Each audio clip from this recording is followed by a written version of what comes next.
The other thing a woman doesn't want, and no men really want to have around either, is a man who's actually weak and unskilled, who pretends to be moral and kind, not only to cozy up to women, but also to parade his weakness as moral virtue. You know, I'm not the mean guy, I'm not the bad guy. Well, the reason for that is you're too goddamn weak to manage that. And instead of just admitting that forthrightly and doing something about it, you parade it as a moral virtue. The other thing a woman doesn't want.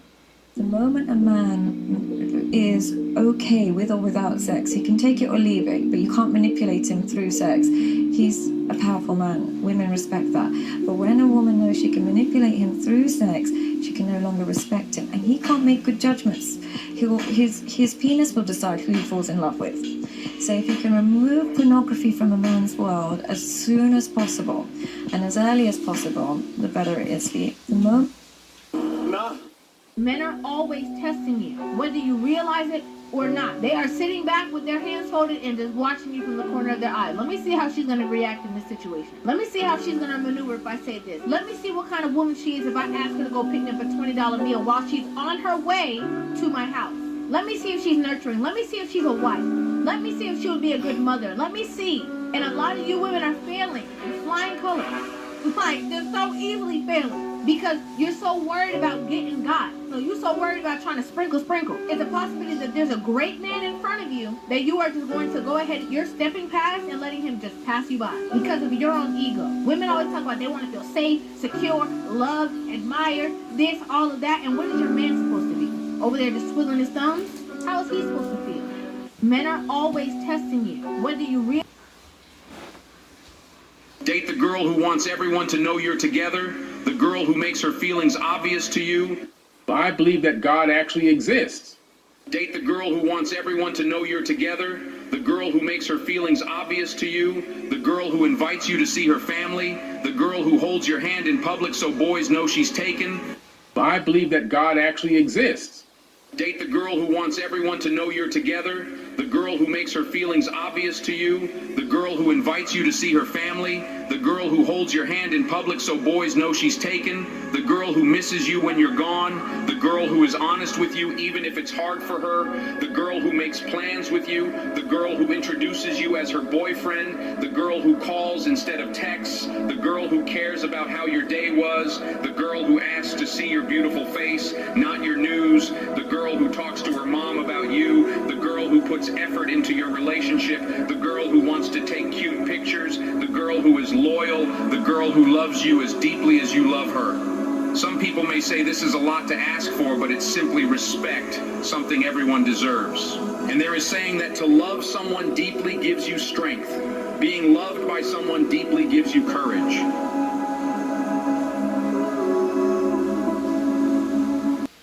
Quincy, it's Friday. You know what that means?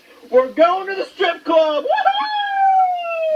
Woohoo! Yeah, that's right, buddy. I'm just kidding. We're going to the vet.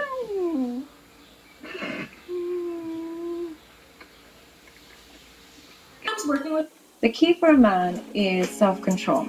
For a man, your body sometimes speaks against you. It will crave, pleasure all the time. Your key to successful mental health is complete and utter self-control. Control what you consume. You don't watch everything. You don't go into every desire. You control who you put yourself into. Now, when a man practices self-control, he becomes such an unshakable being. Because none of his friends can make him drink alcohol if he doesn't want it. No woman can make him spend money on her if he doesn't want to. He becomes indispensable as a man. So self-control, I really believe, is the root of a man's self-esteem. The key for a man is self-control. If someone bugs you, you should note that.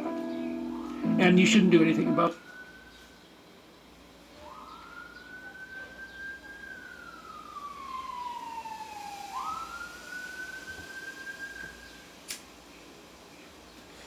Sound the horns. Probably. If they bug you twice the same way, then you think, oh, okay, that's twice. But probably still you shouldn't do anything about it. But if they bug you 3 times, then you can say, here's what you just did. And they'll say, well, no, I didn't do that. And then you say, yeah, you did. And you did exactly the same thing in this other situation. And you did exactly the same thing in this other situation. So don't be telling me you didn't do it, because you did it 3 times and I watched. Okay, now they come up with reasons they did it. And maybe some of them have to do with what a stupid son of a bitch you are. And you should listen, because maybe they're right. But that's at least the beginnings of the process by which you unravel the problems. You want to figure out, well, we don't want to do this. This isn't the way we want to treat each other. If someone bugs you, talk, you feel what I'm saying? But I don't talk. I really. How to respond. Sometimes you just be wanting somebody to talk to. Everybody know I like to talk, you feel what I'm saying? But I don't talk. I really. How to respond to gaslighting. Number 1, if they respond with, I never said that, or that's not what I said, instead of saying, yes, you did, or then tell me what you said, you're going to slowly respond. That's what I heard. Period. It invites them to clarify, but it doesn't allow them to flip the situation. Number 2, if they say, you need help, you're going to calmly respond. And I need someone who is helpful. It works because it turns the tables to call out their behavior and does it from a position of strength. Number 3, if they say, you're imagining things, you will assertively respond. I do not imagine facts. What you're saying is, I am standing my ground on what I know to be true. And that's how to respond to gaslighting. Do you know why wise people often say to live life like a wolf? What to say when someone belittles you. No. Do you know why wise people often say to live life like a wolf? What to say when someone belittles you. Number. Do you know why wise people often say to live life like a wolf? Well, first, wolves never eat carcasses. You'll never see a wolf performing in a circus, unlike some other animals. Wolves don't mate with their mothers or sisters. A wolf typically mates with one wolf for life, and the female does the same. In the event of a spouse's death, the remaining spouse mourns for no less than 3 months, and the mourning can last for a whole year. The wolf is called the righteous son because it is the only animal that honors its parents when they reach old age and can't keep up with the pack for hunting. The parents remain in the den while the younger wolves hunt for them and bring them food. As humans, we have a lot to learn from wolves. If you're not following, you will probably never hear my voice again. But What to say when someone belittles you. Number 1, make them say it again. When you calmly say, I need you to repeat that, or I want you to say that again, they don't get that hit of dopamine they were expecting from your reaction. You've now just put a big spotlight on their behavior that makes them nervous. Number 2, regardless if they actually had the guts to repeat it, we're now going to turn the table using questions of intent. These sound like, did you want that to hurt me? Or did you intend to embarrass me? Instead of a spotlight, they now have a mirror that they have to face themselves with the question, what was my purpose in saying that? Number 3, no matter what they say, don't respond. Let your silence be your answer. They're going to say that they're just joking or start fumbling over their words and backtracking. When they do, just let that linger. Then you're the one who looks in control. And one of the best ways to establish masculinity is placing boundaries, particularly with women. When you don't like a behavior, you don't roll over and allow it to continue and then give her more in order for you to get her. You set a boundary and you have a willingness to walk away. If you let a woman make all the decisions for you, she'll slowly start to hate you because she'll feel like she has to raise you and she'll lose respect for you. What I mean by that is if I have to tell you to do this, that, and the other, and you listen to me, I don't respect you anymore, because if I had to tell you and you listen to me and I'm better than you at making decisions, I'm more powerful than you, I don't feel protected. You simply have to be a man that could literally take a girl by her hand and lead her into whatever lifestyle it is, but she feels safe in that knowledge. But if you're the type of guy who's like second guessing himself, if you're second guessing yourself and then submitting to me, we automatically don't find that attractive. And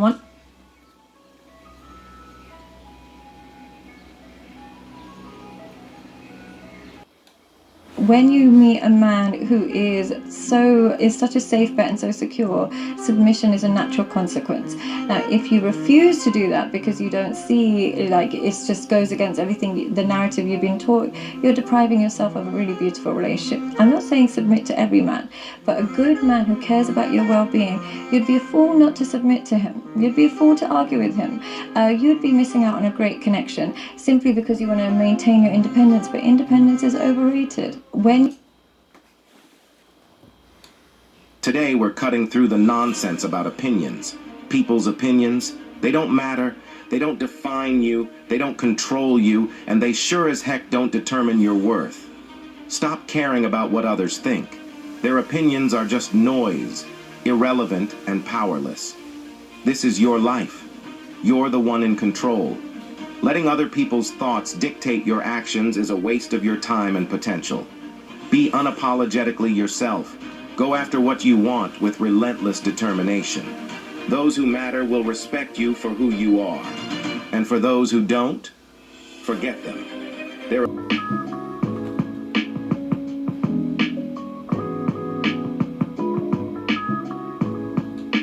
You won't understand what I mean now, but someday you will. The only trick of friendship, I think, is to find people who are better than you are. Not smarter, not cooler, but kinder and more generous and more forgiving. And then to appreciate them for what they can teach you. And to try to listen to them when they tell you something about yourself, no matter how bad or good it might be, and to trust them, which is the hardest thing of all, but the best as well. Things get broken, and sometimes they get repaired. And in most cases, you realize that no matter what gets damaged, life rearranges itself to compensate for your loss.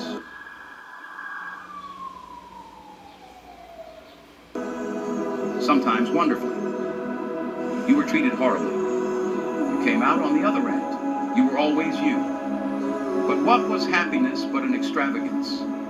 An impossible state to maintain, partly because it was so difficult to articulate. Friends create comfort, but enemies create movement. Friends create comfort, but enemies create movement. David was promoted not by a friend, he was promoted by an enemy called Goliath. Whenever God wants to take you to the next level in life, he will schedule an enemy like a Goliath. It'll look like a giant. Right before every blessing, anointing that will come into your life, there will be warfare. Where the devil is trying to come after you to discourage you, but what he is fighting is not your past, he's fighting your future. That's the only reason that they were trying to kill all of the children when Moses was a little baby. It wasn't about the baby's past, it was about where the baby was going and when he would rise up and become a great liberator. It wasn't the same with Jesus when they came and there all the children 2 years and under, they weren't going after the baby's past, they were going after their future. So whenever you realize that you are going through some demonic opposition, this is to try to hold you back from a destiny that God has prepared for you. And this is the warfare that qualifies you to be able to stand in the place of blessing and promotion. The moral of that story is evil always go after the children. Protect the children. Do you get it now?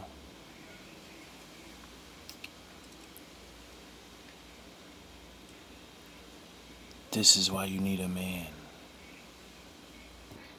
You're traumatized by an encounter with evil. It's not mere tragedy. It's not just that something bad happened to you. Bad things happen to people all the time without them being traumatized. Usually if someone's traumatized, they've been bit by malevolence. Might be their own, might be someone else's. They've been bit by malevolence. They don't know what to do with that. They don't know what to do with the reality of evil. One of the things you do with the reality of evil is start to understand the mythological landscape, and that is the landscape of good and evil. And then you have to start to understand what good means and what the pathway back there is. Your trauma. A married man, is it safe for him to have some hoes? Dear man. No, he shouldn't have hoes. A married man, is it safe for him to have some hoes? Dear man. No, he shouldn't have hoes. A married man, is it safe for him to have some hoes?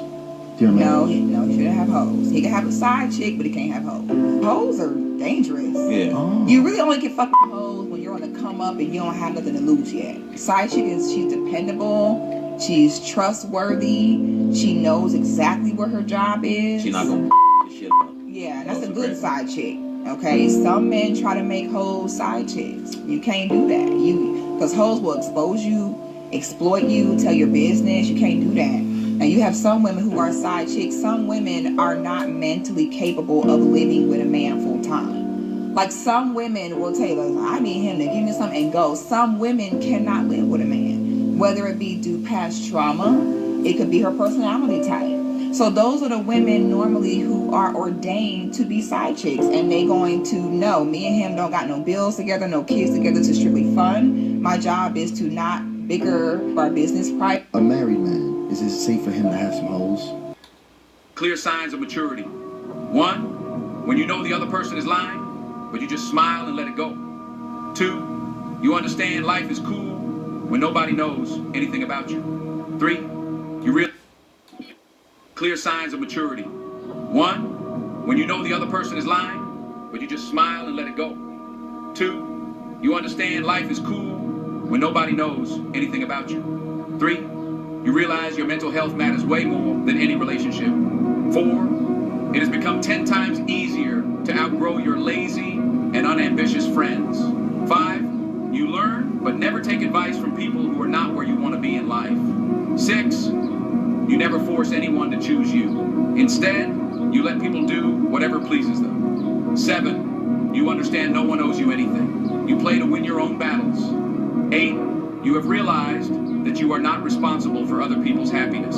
You do you. 9, you don't allow pain to destroy you. Instead, you build strength from the pain. 10, you have mastered the art of taking action without waiting for the right time.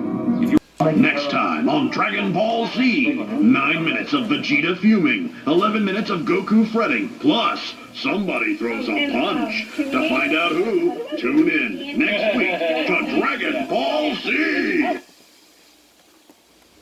With Get Your Guy. Looks like we don't give a shit, looks like we don't give a shit, looks like we don't give a shit. Okay, so whoever I'm speaking to, you may not give a shit about a certain situation, a certain someone, okay? This could be bothering someone, okay? Also, the Chinese zodiac sign of the year 1997 is the ox, okay? The ox is all about stability. You guys could be seeing the angel numbers 144, 444, 414. Yeah, you're being reminded to stay safe, or you're being reminded that you are protected and you are safe. Alright? There's a need to stay grounded at this time as well.